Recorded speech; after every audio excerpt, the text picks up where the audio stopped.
حضرت بلال رضی اللہ اسلام کے وہ عظیم صحابی ہیں جنہوں نے ایمان کی خاطر دنیا کی سب سے سخت آزمائشیں برداشت کیں۔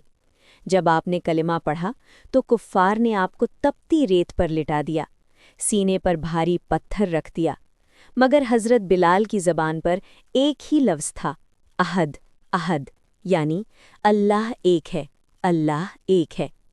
حضرت محمد صلی اللہ علیہ وسلم کو جب یہ خبر ملی تو دل غم سے بھر گیا۔ بعد میں حضرت ابوبکر رضی اللہ نے آپ کو خرید کر آزاد کر دیا۔ اسلام میں داخل ہونے کے بعد حضرت بلال کو یہ اعزاز ملا کہ وہ اسلام کے پہلے مؤذن بنے۔ آپ کی اذان رسول اللہ صلی اللہ علیہ وسلم کے دل کو سکون دیتی تھی۔ حضرت بلال کی زندگی ہمیں سکھاتی ہے کہ سچا ایمان ظلم سے نہیں جھکتا بلکہ صبر سے بلند ہو جاتا ہے۔